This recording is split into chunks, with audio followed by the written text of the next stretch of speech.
Grove کے دل کے اندر ایک ابدی دھند میں ڈوبا ہوا ایک صوفیانہ جنگل وقت کی طرح پرانی کہانیاں بیان کرتا ہے۔ تین درخت بلند و بالا اور عقلمند گزرتی ہوا کے رازوں کو سرگوشی کرتے تھے، جبکہ متحرک نباتات نے جنگل کے فرش کو رنگوں کے گلیڈوسکوپ سے پینٹ کیا تھا۔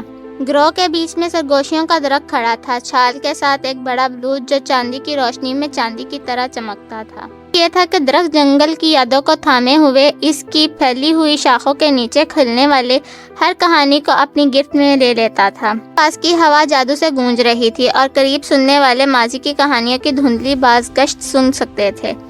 اس جادوئی دائرے میں افسانوی مخلوقات اہم ہنگی کے ساتھ رہتی تھی۔ چمکدار پکھیاں ادھر ادھر اڑتیں، ان کی چرخارے دار پروں نے ہلکی سی چمک ڈال لی۔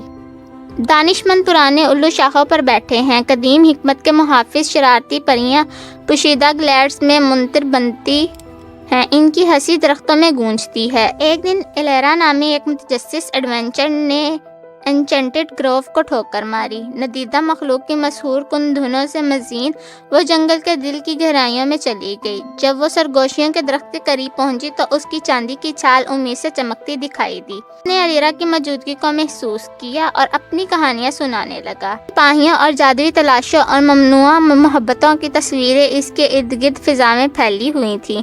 مسحور ہو کر ایلیرا نے جنگل کی کہانیاں سنی، محسوس کیا کہ اس کی وجود میں جادو چھلک رہا ہے۔ وقت گزرنے کے ساتھ ساتھ ایلیرا صوفیانہ باشندوں کے ساتھ دوستی کرتے ہوئے انچینٹڈ گروو کا حصہ بن گئی۔ پکھیوں نے اسے ہواؤں کی زبان سکھائی اور پریوں نے اپنے جادوئی باغات کے راز بتائے۔ وہ چاندنی چھتری کے نیچے جنگل کی روحوں کے ساتھ رقص کرتی تھی اور الو نے اسے عمر کی حکمت عطا کی تھی۔